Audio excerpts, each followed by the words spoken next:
Well, James, it's 2:30, it's Friday, and it's time for the Bangers and Classic podcast recording session. How are you this week, sir? I'm extremely well. I thought you were going to say it's 5 to 5 and it's Crackerjack because I'm very old and everybody listening to the podcast will go Crackerjack. You don't think I came up with that one in my one, did you? Oh, really? No, not a chance. No. Yes. I remember Crackerjack too, you know. Yeah, Crackerjack. Yeah. That's the whole thing. Everybody else has to join in. That's right. The whole audience has to join in. But for the young people listening, this is the point at which they turn off because it's talking about things that nobody would ever understand. But it was a variety show for youngsters many years ago, featuring Peter Glaze and other people. Don McLean, wasn't it, as well? Yeah, he was on that, wasn't he? Yeah, that's right. But for American listeners, and we do have a couple, I think, Crackerjack has got an entirely different meaning. Crackerjack. It's popcorn and toffee, and they sell it at baseball games, for example. Never actually had any, but very sweet, I would imagine. Not good for your teeth. Probably blooming good, though. It was probably quite brilliant. But this podcast is apparently very, very good for your teeth. Oh, yeah. And all other parts besides, yes. Most likely. It. I mean, if Fletcher had this podcast when he was in Porridge, we wouldn't have had a problem with his feet, I can assure you. No. But there we go. Right, James, I believe you've seen another MGB GT in your travels. Tell us about it. Well, absolutely incredibly, David, because the classic and banger gods obviously watch over us, and they have divine intervention as to what cars appear near to us. And oddly enough, this was very, very near to the petrol station that I saw the lovely woman with the immaculate MGB GT. And yards away on a car lot, there was an MGB GT. It was unbelievable. So we talk about them, and these things appear. And yes, it was interesting because it was perfectly in line with the conversation we had last week. It was exactly talking about rubber bumper and chrome bumper. So by the registration plate, it was quite a late car. I think it was S plate or something. So it should have had rubber bumpers. Obviously, it didn't. And the point you made about lopping a couple of inches off the ride height, which is not a difficult thing to do, hadn't been done. So it was great for wading through water. So There you go. And it was yours for 8,000. And I put in a bid for you, David, and it's on its way to you. Oh, right. Brilliant. Later on this week, it'll arrive.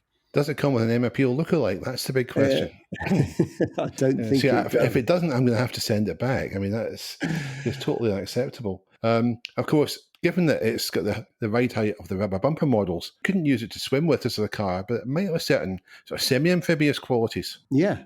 Of course, but yeah, that would make all sorts of sense. But maybe in this day of SUVs and crossovers, basically that's what that looked like. It looked like an MGB crossover. So well ahead of its time.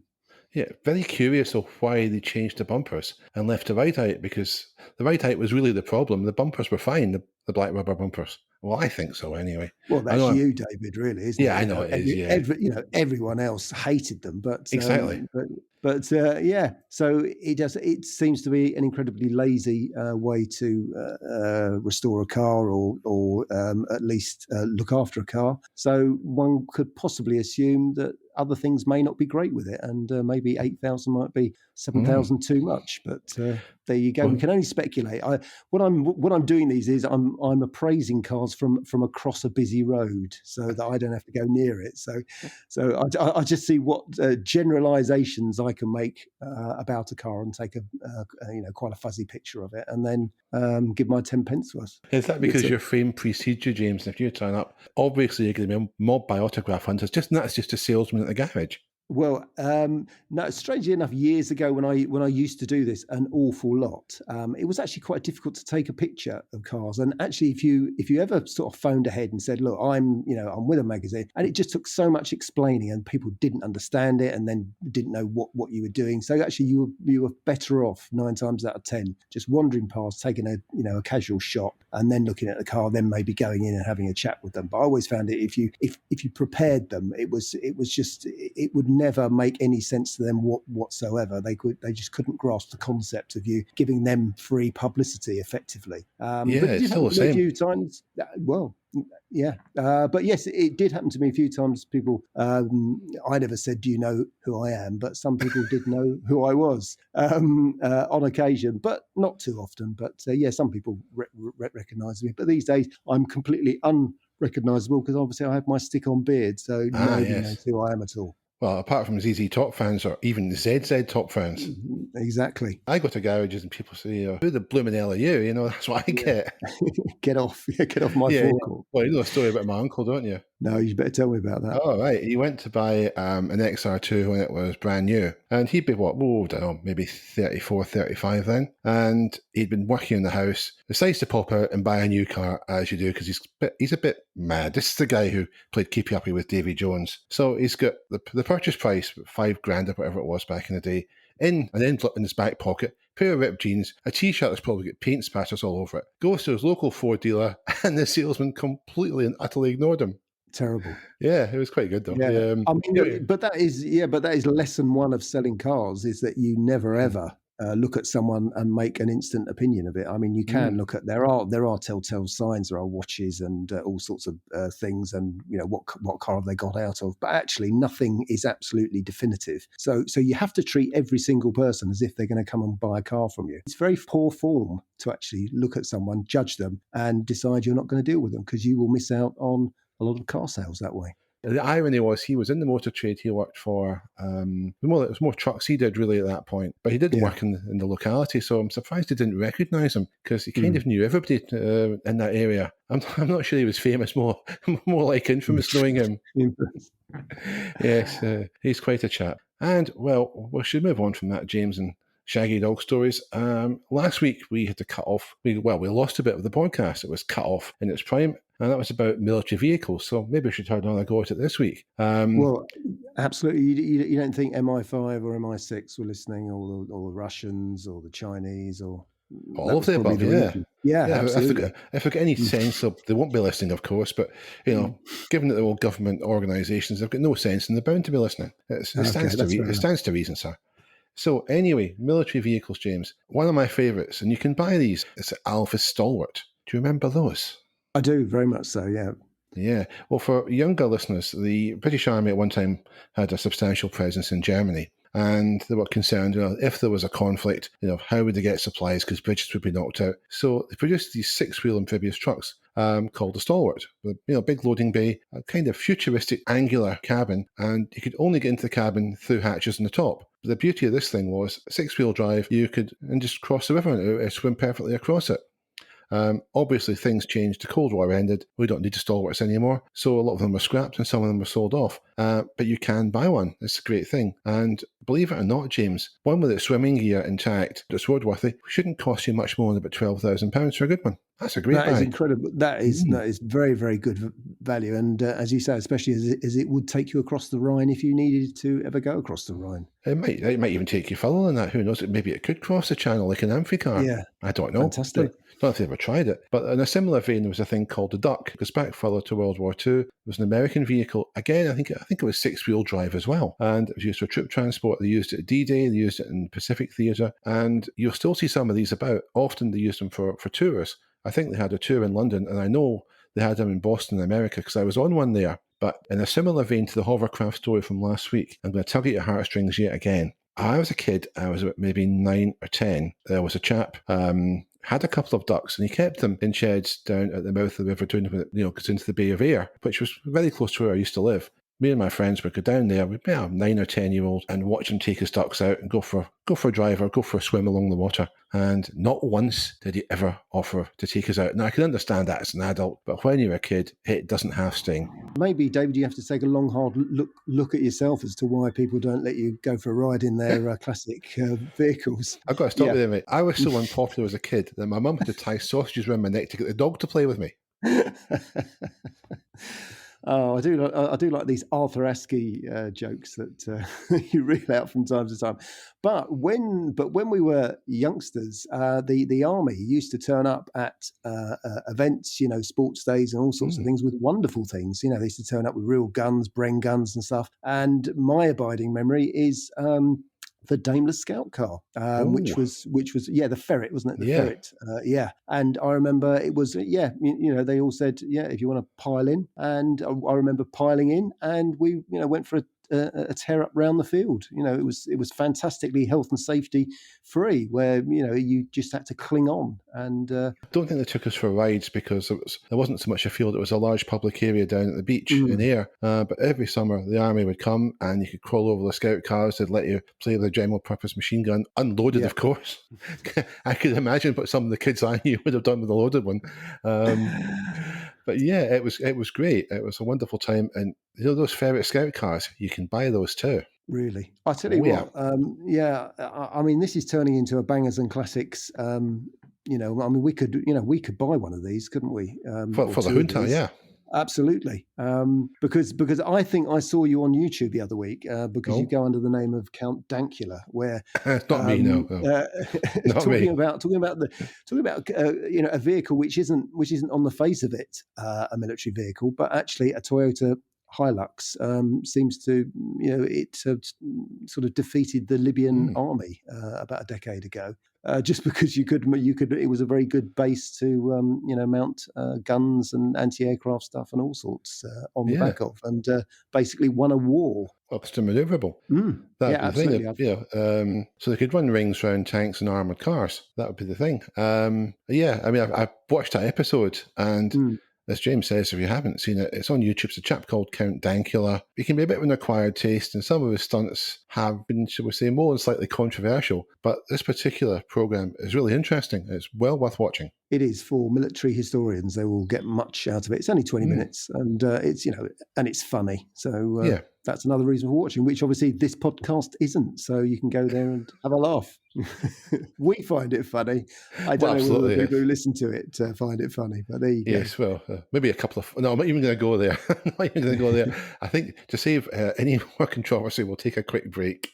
This is the Bangers and Classic podcast with James Ruppert and David Malloy. So we're back after a quick oil change, and it's time for this week's Banger or Classic. And I believe, James, you're going to kick us off with this one. I didn't know I was, but you the wrong- you said to me, "You better do the Mazda MX3," and I said, "What on earth do you want to do that?" I said, "Hardly any left. It's a large engine in a small car. It's completely pointless, isn't it? I mean, it's a tiny little thing. Is it a coupe? Is it a hatchback? I don't know quite what it is. Can you justify it?" Well, I remember when they came out, Mazda tried to make a big thing, as I recall it in the adverts, of saying it was sharper than a hot hatchback, which it wasn't. Not a chance. But what it did have was that gorgeous little V6 engine, which was the smallest production V6 at the time. So a 1.8 litre engine, not grossly powerful, 134 bhp under the bonnet, and a slightly unusual styling. I wouldn't say its styling's perfect. It's a little bit too nondescript. It needs a little bit more aggression, I think, into it. However, back in 91, 92, it did look different to the raft of hot hatchbacks that were around. You remember this, James. There was a real problem buying a hot hatchback then because of all the insurance issues. It did. I did actually run one at the time. I did have a Golf GTI, and for no apparent reason, it was about £1,000 a year, and that was back then. I mean, I did live in London, which didn't really help. But lots of people used to steal them and drive them around in circles, and and then set them alight and stuff. So they were deeply unfashionable for that reason. They were still fun to drive and own, but yes, it became an expensive hobby or an expensive way to get to work. Not everyone who had a hot hatchback or wanted a hot hatchback could afford the insurance. And that was, as you say, because we're being stolen. Because the anti-theft precautions on a 1990s car would keep out a 6-year-old armed with a flat-bladed screwdriver or a ruler, basically. It was too easy to break into them. But that was the problem. And, of course, they were being stolen by joyriders and then torched. So That was one thing. Then, of course, you had the owners, and some of them were wrapping them around trees with great regularity, or going backwards through hedges or backwards into stately houses or whatever, simply because they lacked two things. One was enough road, and two was enough talent. And it was as simple as that. So Mazda brought this out, the MX3. It wasn't based on another car. It's bespoke. It's a bespoke platform. It's a coupe rather than a hot hatchback. And in my submission, it's a GT car. It's a little GT. It's not quite sharp enough in terms of handling or in terms of its acceleration to be a hot hatch. But what it does is handles pretty well. It's a secure handler, good ride comfort, and it's very comfortable to drive. So you can spin this along hour after hour without having to be winched out of it at the end of a drive. So from that point of view, it's a classic. And as you say, James, very few of them exist nowadays. And you can pick one up dirt cheap. And if anyone's really interested in getting one, I suggest you do so now, while there are A, still some about, and B, before the price of the survivors start to go through the roof, as one day they're going to, I think. Yeah, they might do, but I do agree with you. I actually quite like the look of them now, because they do look quite sort of cute and interesting, and it's sort of an alternate universe Puma, really, isn't it? In that sort of vein. But it's worth it's not having. as good as the Puma, I don't think. No, probably not. But no, not as a driver's car. I think they're two different cars. The Puma is for keen drivers, because you can throw those around like a hot hatch. They're very good at that. The Mazda is a car that you can travel, longer distances in more comfort. So it's horses for courses, really, I think. It is. But yeah, I mean, I think if you see one, I would buy it, because it's not going to cost you very much money, and it's very tiny, and you can, keep it under the carpet or something. It'd be very... Well, you've got several at Chateau Rupert under your carpet, I believe. Oh, absolutely, yeah. Along with some Alvis stalwarts and a few favourite Scout cars. Yeah, absolutely. Well, that's what we're going to do. That's what that's for the forthcoming Bangers and Classics at Junta that we're going to have. Ah, yes. Yeah. We better get some Hiluxes in as well, or Hiluxes in as well. Oh, absolutely. Yeah, we're going to be doing all that, and everybody who listens on the podcast is welcome to join us. That's this week's banger or classic, and it's the MX3 V6. Genuinely, they are good little cars. If you do see one, as James says, they don't cost a great deal, and they're well worth purchasing now before there are either none left or prices do shoot up, because one of the two things will definitely happen at some point in the not too distant future. Moving on from that, what do you think, James, about the theory that people buy cars that fit their personality? Do you agree with that? I don't know whether... I think they sometimes buy cars that they think fit their personality. Yeah, I think they aspire to things. That's why you can spend days, telling a relative that really what they should buy is a 1.2 Fiesta, and then they come back with a Range Rover Evoque, because they think, oh no, this is my lifestyle vehicle. So it's totally inappropriate. They've spent more money than they actually want to, but they actually want that sort of car because they want what goes along with it. Again, it's my frontline experience by seeing people come into showrooms wanting one thing and quickly moving on to several different other things, and then they end up with something that bears no relation to what they originally wanted. I know a lot of people say they don't care about cars, but actually most people do, and it may just be the colour, but increasingly, I think it is about all those lifestyle things and what the badge says about you. And I think it's always been that way. I can remember it in the 60s. I can remember people getting very excited about new registration plates, but they'd also get very excited, if they bought a Rover or something, because that was, moving up in the world. If they had a Triumph or a Rover, it sounds incredible now, but people were excited by that sort of thing rather than having a humble Austin or Morris. I don't know what you've found over the years. Yeah, I'd probably go along with that. I think there is a correlation between the cars that people drive and their self-view, as it were. And that can lead to some pretty strange choices, I suppose. And some people take it all far too seriously. Just because you drive a nice car doesn't mean that you're a great person, a good person, or a funny person. No. It's just a car you drive. In my view, basically, you buy the car that you can afford, and then within that bracket, it's the car that you want. That's the one that you should buy. The one that, most suits your needs at the time. Moving on a little bit from that, it might be fun to imagine what some real or fictional people ought to drive. Can we start off with one of your favourite characters, James? And who would that be, David? That would be Mr. Snake Plisken from the films Escape from New York and Escape from Los Angeles. What do you think old Snake would drive? Yeah, I don't. I can't remember. Certainly, in the first film, we don't see him particularly driving a car No, at all, do we? There are a few no. more cars in the Escape from LA, which seem to be open top, Cadillac-y things, which I'm not quite sure of. But yes, Snake Plissken is someone who you should actually. He's a very good role model. He's somebody that you should base your life on, really.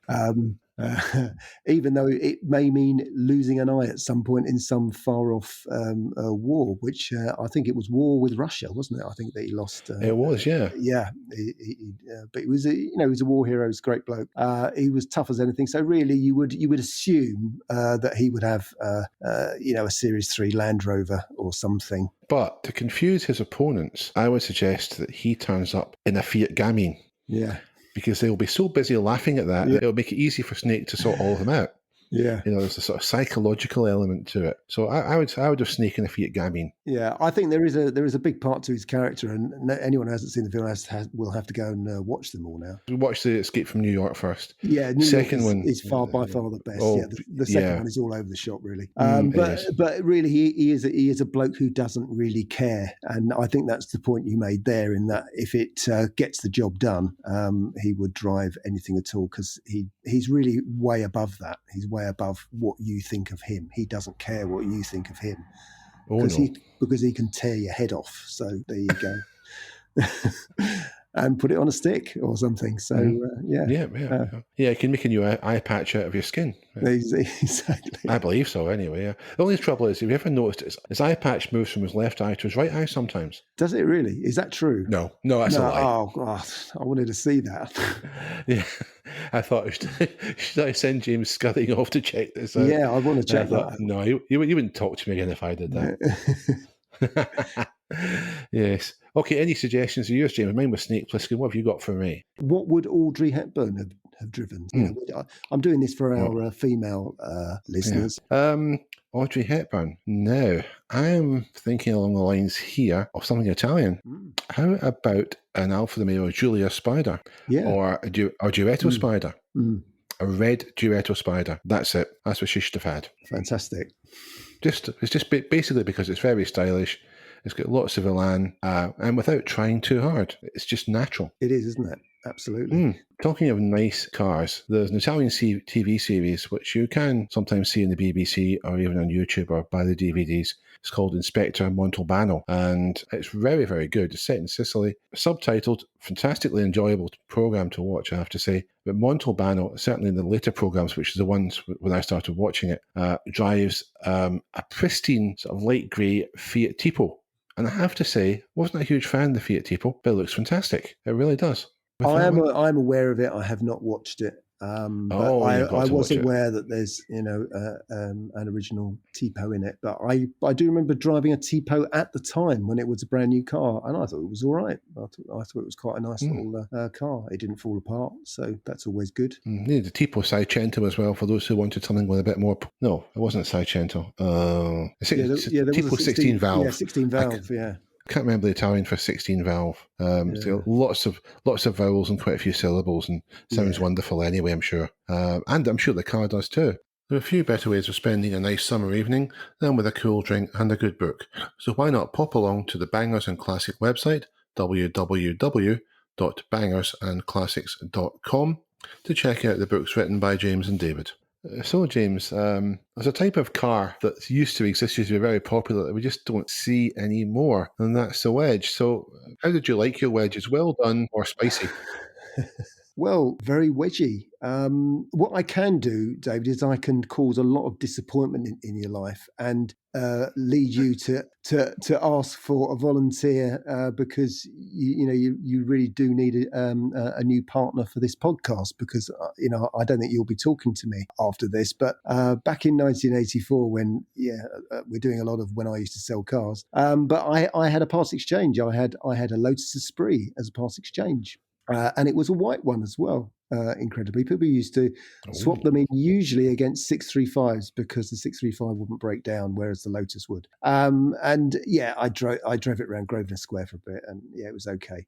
But what you did when you had an interesting part exchange is you try and sort of tease it out over a weekend, because then you would get access to the car and you'd keep, and hopefully you didn't write it off over the weekend and then you'd be stuffed. But that's what you would do. And one of the assistant sales managers came over to me and said, "Oh, I really want to drive that over the weekend and obviously impress somebody." And instead of going, no, I want that, because obviously a younger you would have done that, but a younger me didn't, because I said, "All right, then, can I have your 7 Series?" So there you go. At a very young age, I was, I'd much rather be mistaken for, a chauffeur by driving a 7 Series over a weekend than I would, be mistaken for a James Bond type in a white Lotus Esprit. So I turned down the opportunity to sort of have one for several days of my life, because I was quite happy with a 732 as it was in. Rather affecting blue colour, because I quite like those, and it was good. So yes, I do. I don't like a wedge. I love a wedge, but at the time, I just thought, nah, it's too much bother. I couldn't see quite a lot out of it. I thought, I'll lose my license in 5 seconds in this when I'm, on the Westway or something. So I'm better off not leading myself into temptation. So I actually swapped out a lovely wedgy car for a rather more boring one. But I do love a wedge. I very much regret their passing. A lot of my favourite cars have wedge looks. I even like the Lagonda as it was, the Aston Martin. The William Town styled one, yeah.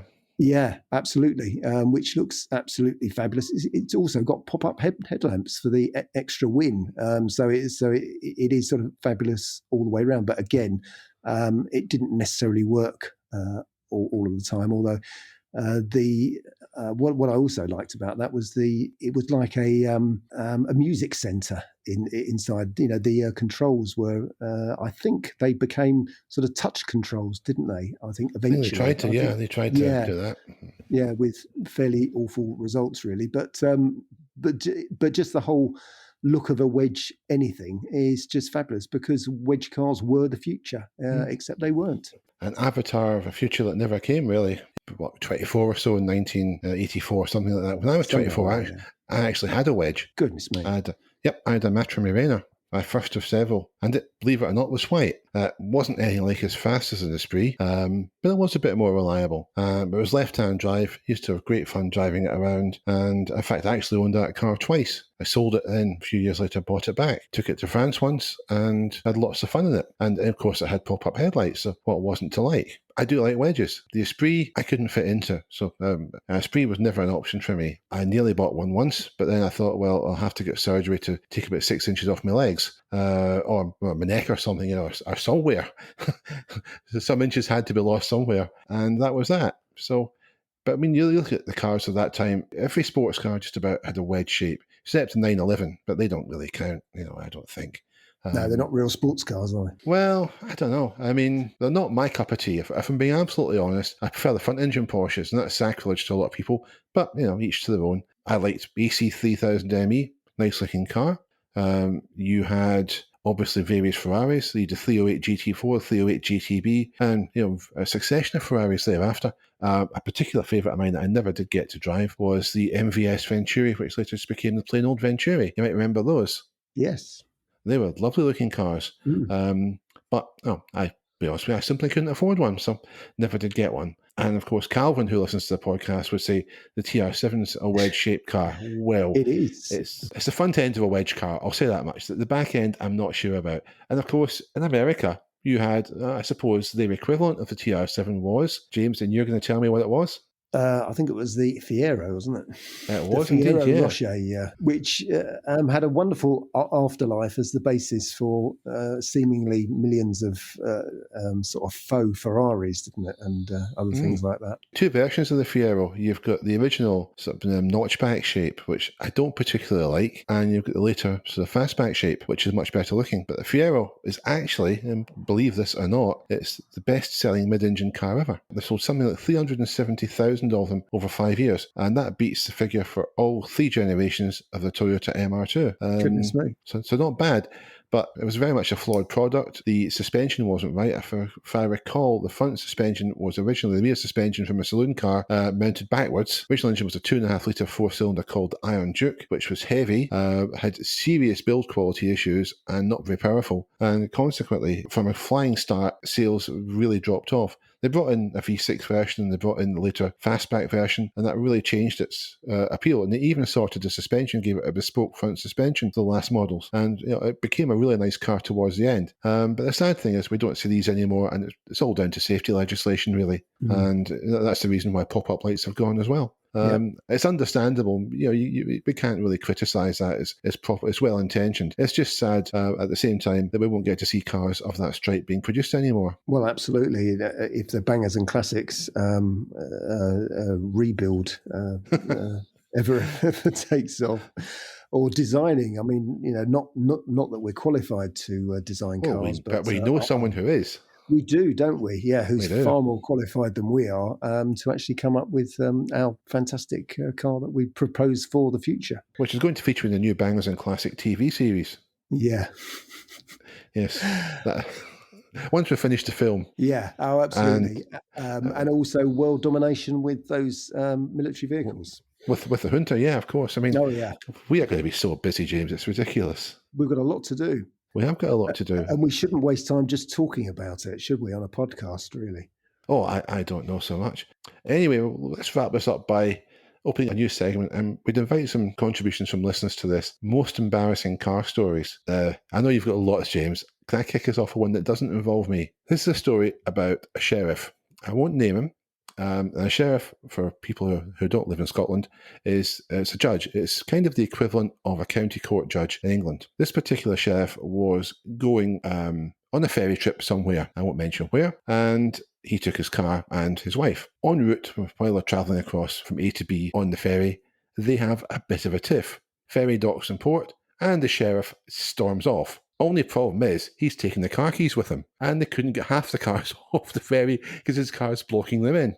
So you can imagine the chaos that caused. So that was pretty embarrassing, I would say. Yeah, no, that is, absolutely. What a terrible thing to do. There's more to that story. I cannot tell you because it would identify him. Oh, that's a shame. Have you got one for the listeners now? One for the listeners. I've always got one for the listeners. I mean, I think it's quite embarrassing to actually swap, a wedge-shaped car for, quite a... For a boring, limo, really, isn't it? Right? Yeah, I don't want to be the first to say that. No, I think that's a terrible admission to make, and I can only make it, 35, 6, 7 years later, whatever it is. But I used to have to buy. A friend of mine used to work abroad. He used to work in Japan and other places. And when he used to come back home, I used to buy him a car, and it was always like the cheapest car ever. I had to buy 2 cars in the space of a day in order to give him a car so they could run around for a bit and see his mum and stuff before he went away again. But these cars were always had to be very cheap. So I bought an Austin Princess for, it was something like 50. This was for a friend. For a friend, yeah. For a friend. Right. I mean, I did like him a bit, but obviously not that much. Well, yeah. It was an Austin Princess, and it conked out. I was driving it down to, he lived in South London. Anybody who lives in North London and knows that, driving south of the river is like going, on some massive adventure gone wrong, because nothing works down there really. South of the river, there's, all the roads are all over the place. It's all very busy. And obviously this princess didn't like being in traffic and conked out, and it was broken. And he was, coming to town very quickly. And so I phoned up somebody I knew who was a delivery driver, and he had an Allegro. So I was going from one of my favourite cars, an Austin Princess, to an even more favourite car, an Austin Allegro, because he had one that he was selling, and that was like 100 quid. So I was 50 quid down. So, I was about to be 150 pounds down. I know I would get some of the money back, but, it was just the principle of the thing. So then I had to go back north of the river in order to buy this other car, and then what I found with that car is that it had a sort of a permanent petrol leak. And when he was parked outside his mother was so frightened that the milkman, because a milkman used to come along with his fag and throw his fag willy-nilly on the floor. And she was so convinced, because the petrol that leaked, he had to dispose of. And he just thought, well, his mother thought everything is going to explode. And there is no punchline to this where everything exploded, but she was up at 4 a.m. with buckets of water, sort of putting buckets of water everywhere, so that the poor old milkman wouldn't go up in flames in the morning, because his an idiot friend had bought his her son a car that leaked petrol. But there you go. Days to sort out. Yeah, but it was first of all North London, South London. It was money everywhere. It was trying to sort everything out. I still had a Austin Princess to get rid of. It was very complicated. So there you go. Everybody can get things wrong, people. Well, I'm just thinking that if that milkman had been careless, then the Allegra would certainly have been a banger rather than a classic. Absolutely, and it would have improved it by some considerable measure, wouldn't it? Well, this is true, yeah. Yeah. That's it, yeah. I think it's time to call it a day for this week. So thank you very much for listening. Hope you listen to us again. Thanks very much. Thanks for turning up. Indeed, and goodbye. Bye-bye.